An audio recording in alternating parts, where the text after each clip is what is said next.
उसने अपना warm up खत्म ही किया था कि तभी उसने देखा कि दो कैदी उसे घूरते हुए उसकी तरफ आ रहे हैं। कुछ गड़बड़ है, ये भांपकर उसने आसपास देखा तो पाया कि गार्ड्स जानबूझकर उससे नजरें चुरा रहे थे। तभी पास आते हुए कैदियों ने एक नुकीला टूथब्रश और एक देसी हथियार निकाला। वो आदमी तुरंत समझ गया कि क्या होने वाला है। वो शांति से बारबेल के पास गया, अपने कपड़े उठाए, एक वजन वाली प्लेट निकाली और उसे कपड़े से अच्छी तरह बांध लिया और अगले ही पल उसके आसपास रखी कोई भी चीज उसके लिए एक खतरनाक हथियार बन सकती थी। अपनी शानदार फुर्ती के दम पर उसने उन कैदियों को टिकने ही नहीं दिया। पलक झपकते ही उसने उन सभी को जमीन पर धूल चटा दी। और इस बेहद खतरनाक आदमी का नाम है अरमान। बैड बॉयज 3 में अपनी मां एरेटा के बहकावे में आकर उसने एंटी ड्रग ऑपरेशन से जुड़े कई बेहतरीन पुलिस वालों की जान ले ली थी। यहाँ तक कि पुराने कैप्टन हॉवर्ड भी उसी के हाथों मारे गए थे। हालांकि बाद में उसे पता चल गया था कि विल उसका पिता है, लेकिन उसके गुनाह इतने बड़े थे कि आखिरकार खुद विल ने उसे जेल भेज दिया। देखते ही देखते 4 साल बीत गए और अब हम आ गए हैं बैड बॉयज 4 में। इस फिल्म में उनके सामने अब तक की सबसे बड़ी मुसीबत आने वाली है। विल और मार्टिन की जोड़ी एक बार फिर अरमान के साथ मिलकर आने वाली मुश्किलों का सामना करेगी। तो बिना ज्यादा बात किए चलिए कहानी शुरू करते हैं। इस पार्ट में 50 साल के हो चुके विल को आखिरकार अपना प्यार मिल ही गया है। तीसरे पार्ट में उसका इलाज करने वाली डॉक्टर बेथ के साथ उसने नया सफर शुरू किया है और दोनों ने शादी कर ली है। वही सबको लग रहा था कि पिछले पार्ट में विल के साथ नजर आने वाली कैप्टन रीटा शायद उसके साथ जुड़ जाए, लेकिन वो तो मियामी के मैं लॉकवुड को डेट कर रही है। वे दोनों भी विल की शादी में आए हैं। उनके साथ पुराने कैप्टन हॉवर्ड की बेटी जूडी और पोती केली भी आई है। मार्टिन बड़े ही उत्साह के साथ सबसे उनकी बात करवाता है और छोटी केली से कुछ कहने को कहता है।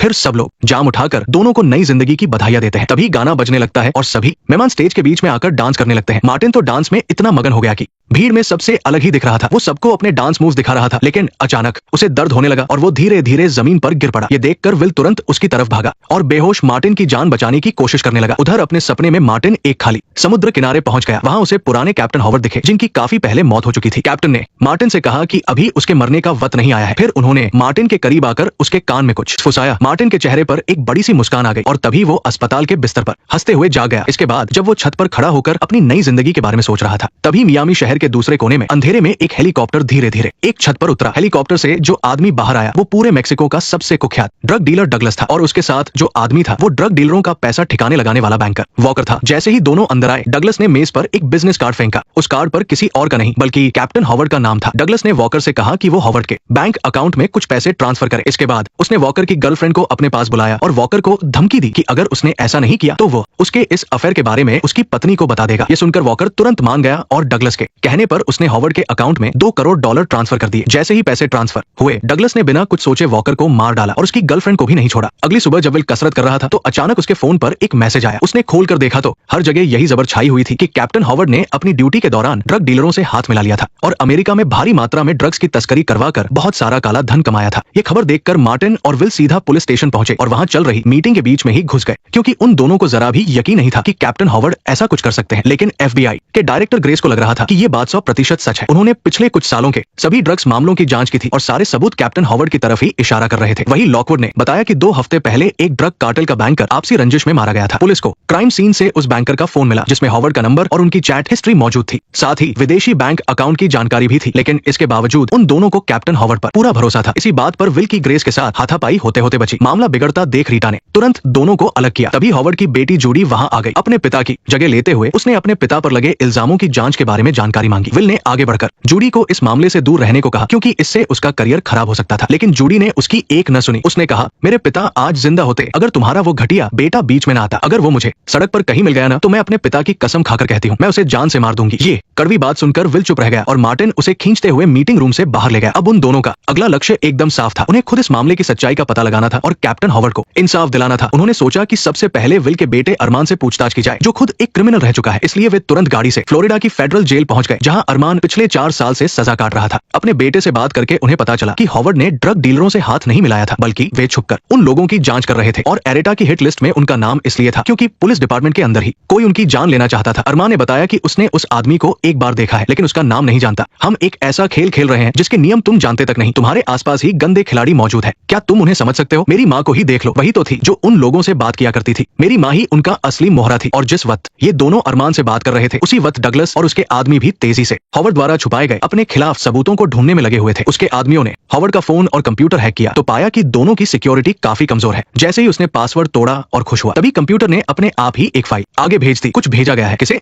अभी उस फोन को ट्रेस करो। और वो फाइल किसी और को नहीं बल्कि विल को मिली थी। जब उन्होंने देखा कि वो वीडियो कैप्टन हॉवर्ड का है तो दोनों ने तुरंत अपनी गाड़ी सड़क किनारे रोक दी और वीडियो प्ले किया। ये कैप्टन हॉवर्ड का मरने से पहले उन दोनों के लिए छोड़ा गया एक सीक्रेट मैसेज था। उनके मुताबिक कैप्टन हॉवर्ड को पहले ही पता चल गया था कि उनकी जान खतरे में है, क्योंकि पुलिस डिपार्टमेंट में ही कोई गद्दार था और इस पूरी पहेली को सुलझाने की चाबी एक ऐसे आदमी के पास है जिसका नाम फ्लेचर है। वीडियो यहीं पर खत्म हो गया। ये सब क्या है? इसका क्या मतलब है? फ्लेचर कंप्यूटर का उस्ताद होने की वजह से उसे कैप्टन हॉवर्ड ने अपनी टीम में शामिल कर लिया था। दोनों ने सीधे काम की बात की, लेकिन फ्लेचर बात को घुमाने लगा और सिर्फ इतना कहा कि हॉवर्ड ने एक लंबी जांच की कुछ अहम फाइलें उसे छुपाने को दी थी, लेकिन वो ये बताने को तैयार नहीं था कि वो फाइलें कहाँ है। इससे मार्टिन को गुस्सा आ गया और उसने उस पर अपनी बंदूक तान दी। और जैसे ही फ्लेचर, जो उन दोनों के गुस्से को जानता था, सही जगह बताने वाला था कि तभी अगले ही पल गोली चल गई। गोली चलाने वाला और कोई नहीं बल्कि डगलस था। मार्टिन ने सबसे पहले देखा कि वो लोग भागने की तैयारी कर रहे हैं, तो वो तुरंत बंदूक तानकर उन पर झपट पड़ा। ये देखकर डगलस के आदमियों ने दोनों को रोकने के लिए गोलियां चलानी शुरू कर दी। दोनों तरफ से उस छोटी सी आर्ट गैलरी में भारी गोलीबारी होने लगी। अंदर की जगह बहुत ही भूल भुलैया जैसी थी, इसलिए काफी देर तक दोनों एक दूसरे पर गोलियां चलाते रहे, लेकिन किसी को कुछ नहीं हुआ। लेकिन विल और मार्टिन की बहादुरी उनके अंदाजे से कहीं बढ़कर थी। आखिरकार मजबूर होकर बचे हुए गुंडों को वहां से भागना पड़ा और मार्टिन और विल ने भी बिना रुके उनका पीछा करना शुरू कर दिया। उन लोगों को दूर भागता देख मार्टिन तुरंत एक गुजरती हुई गाड़ी के बोनेट पर कूद गया और बड़ी तेजी से उन गुंडों के पीछे जाने लगा। लेकिन अचानक विल, जो अपनी बंदूक रीलोड करने वाला था, उसे अचानक चक्कर सा आया और उसकी मैगजीन नीचे गिर गई। उसी वक्त डगलस ने अपनी गाड़ी की स्पीड बढ़ाई और विल को टक्कर मारने के लिए उसकी तरफ आ गया। अंत में वे दोनों बस खड़े देखते ही रह गए और वो ड्रग डीलर अपने आदमियों के साथ बड़े ही आराम से उनकी आंखों के सामने से भाग निकला। इसके बाद दोनों वापस आर्ट गैलरी लौट आए। वही एक एजेंट को सबूत ढूंढते वक्त अचानक एक चीज मिली। इसके बाद उन्होंने उस क्यूआर कोड को स्कैन किया और कंप्यूटर एक्सपर्ट डॉन की मदद से उन्हें अंदर शेरिफ हॉवर्ड का छोड़ा हुआ एक और वीडियो मिला, जिसमें और भी ज्यादा गहराई से उनकी इन्वेस्टिगेशन के नतीजों को समझाया गया था। करीब 9 साल पहले उन्हें पता चला कि पुलिस के बड़े अफसर ड्रग्स बेचने वालों के साथ मिलकर काम कर रहे हैं। वो छुपकर इसकी जांच कर रहे थे, लेकिन जब भी कोई सबसे जरूरी मौका आता, खबर लीक हो जाती। इसलिए उन्होंने अपने 2 रिटायर्ड साथियों से मदद मांगी। लेकिन जांच शुरू करने के कुछ ही समय बाद उन दोनों साथियों की एक एक करके कार एक्सीडेंट में मौत हो गई। इस घटना के बाद हॉवर्ड चाहते थे कि विल और मार्टिन इस केस को संभाले, लेकिन उन दोनों की सुरक्षा की वजह से उन्होंने ये इरादा छोड़ दिया। लेकिन अब उनकी मौत हो चुकी है, इसलिए इस गद्दार को पकड़ने की जिम्मेदारी अब इन दोनों पर आ गई है। इसके बाद हॉवर्ड ने एक ऐसे तरीके से जो किसी और को समझ न आए उस जांच रिपोर्ट की छुपी हुई जगह बताई और विल ने कुछ ही पल में समझ लिया कि हॉवर्ड किस जगह की बात कर रहे हैं। वहीं गैलरी पर हमले के अगले ही दिन जेल में बंद अमान पर भी किसी की नजर पड़ गई और फिर कहानी के शुरू वाला सीन देखने को मिलता है। विल ने अपने बेटे पर हुए हमले की बात जानकर लॉक से रिक्वेस्ट की कि वो उसके बेटे को किसी सुरक्षित जगह ले जाए, क्योंकि अमान को कुछ ऐसी बातें पता थी जिनसे गद्दार को पकड़ने में मदद मिल सकती थी। लॉक जानता था कि मामला बहुत बड़ा है, लेकिन थोड़ा सोचने के बाद वो विल की बात मान गया। इसके बाद भारी पुलिस फोर्स के साथ अमान को एक चिनूक हेलीकॉप्टर में बिठाया गया। विल और मार्टिन के हेलीकॉप्टर में बैठते ही उनके हथियार और कम्युनिकेशन के गैजेट्स ले लिए गए और हेलीकॉप्टर के टेक्स्ट करते ही डगलस और उसके आदमी कॉकपिट में आ गए। इतना कहते ही पायलट को मार दिया गया। डगलस ने सेफ्टी बॉक्स से विल का हथियार निकाला। मार्टिन को कुछ गड़बड़ लगी, इसलिए वो आगे जाकर देखने लगा, लेकिन तभी दरवाजा तोड़कर आए डगलस ने उसे लात मारकर गिरा दिया। इसके बाद डगलस ने विल की बंदूक से गार्ड्स को मार गिराया और हेलीकॉप्टर का पिछला दरवाजा खोल दिया। विल तुरंत उठकर डगलस से हाथापाई करने लगा और मार्टिन भी उसके आदमियों से भिड़ गया। इस लड़ाई के बीच आगे का शीशा टूट गया और हेलीकॉप्टर तेजी से नीचे गिरने लगा। गलती से खुला पैराशूट एक गुंडे को सीधा बाहर खींच ले गया, लेकिन विल और डगलस की लड़ाई अभी खत्म नहीं हुई थी। खुद को हारता देख डगलस ने लोहे के पिंजरे का स्विच दबा दिया और विल को आसानी से धक्का दे दिया और खुद हेलीकॉप्टर से नीचे कूदने के साथ साथ उसने इंजन पर लगे बम को भी फोड़ दिया। हेलीकॉप्टर जोर से हिलने लगा और पिंजरे की सेफ्टी रस्सी भी टूट गई। विल ने छलांग लगाकर रस्सी को कसकर पकड़ लिया। मार्टिन भी तुरंत मदद के लिए आगे आया और विल के हाथ से रस्सी ले ली। वही विल जल्दी से मरे हुए गार्ड की जेब में चाबी ढूंढने लगा। जैसे ही पिंजरा खुला, अगले ही पल किस्मत से हेलीकॉप्टर एक झील में गिरा और तीनों बच गए। आखिरकार वो किसी तरह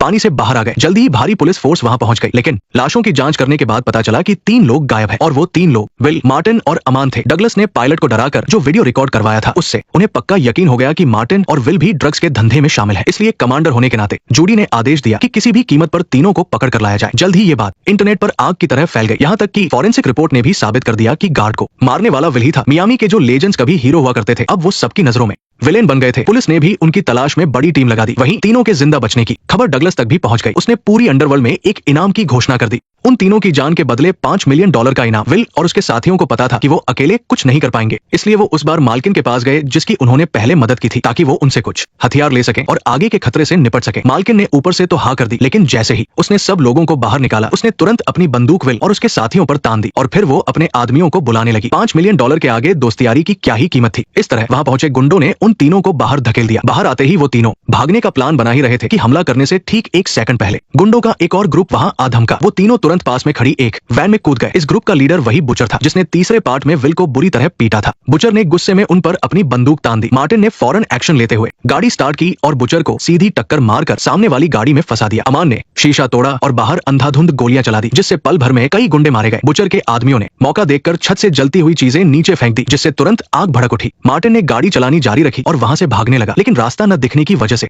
गाड़ी इधर उधर टकराने लगी और आग तेजी से वैन के अंदर तक पहुंच गई। अमान के कपड़ों में भी आग लग गई। बाप बेटे ने हड़बड़ाहट में आग बुझाई। इसके बाद अमान ने लात मारकर पीछे का दरवाजा खोला ताकि जलती हुई चीजों को बाहर फेंक सके। तभी पुलिस को खबर मिल गई और जूडी भी अपनी टीम के साथ वहां पहुंच गई। सामने वाली गाड़ी में अपने पिता के कातिल को देखकर उसने बिना सोचे उस पर गोलियां चला दी। उसी वक्त गाड़ी की आग भी इंजन तक पहुंच चुकी थी। मार्टिन की चिल्लाने की आवाज सुनकर वो सभी गाड़ी से कूद गए। आखिरकार पुलिस और गुंडों के बीच से वो एक बार फिर से बच निकलने में कामयाब रहे। इसके बाद वो कंप्यूटर एक्सपर्ट डॉन के पास पहुंचे। हॉवर्ड के सुराग के हिसाब से अगर वो पुलिस डेटाबेस को छान मारे तो उन्हें उस ड्रग लॉर्ड का सुराग मिल जाएगा, क्योंकि अमान उस आदमी से एक बार मिल चुका था। इसलिए उन्होंने कुछ समय तक सभी शक के घेरे में आने वाले लोगों की फोटोज प्रिंट की और अमान को पहचानने के लिए दी। काफी कोशिशों के बाद आखिरकार उन कागजों के ढेर में उन्हें वो आदमी मिल गया जिसकी उन्हें तलाश थी। डॉन ने तुरंत उस आदमी की सारी जानकारी निकाल ली। उसका नाम डगलस था, जो आर्मी रेंजर एकेडमी से था। सालों तक वो मेक्सिको में तैनात था और उसने कई एंटी ड्रग मिशन में हिस्सा लिया था, लेकिन एक मिशन में वो पकड़ा गया। ड्रग माफिया के टॉर्चर से टूटकर उसने अपनी पूरी टीम को धोखा दे दिया। इसके चलते उसे छोड़कर पूरी टीम मारी गई और आखिर में वो खुद भी उस ड्रग कार्टेल में शामिल हो गया जो अब तक चल रहा था। ये सब जानकर विल ने तुरंत रीटा को फोन किया और उसे सारी जानकारी दे दी, लेकिन उन दोनों की ये बातचीत गलती से लॉक ने सुन ली। रीटा ने बातों बातों में विल की खोज के बारे में बता दिया, बिना ये जाने की इससे कितनी बड़ी मुसीबत आ सकती है। कॉल खत्म होते ही डॉन ने सिक्योरिटी कैमरे में देखा कि हथियारों से लैस कुछ गुंडे विल और मार्टिन के घर के बाहर खड़े हैं। उसने तुरंत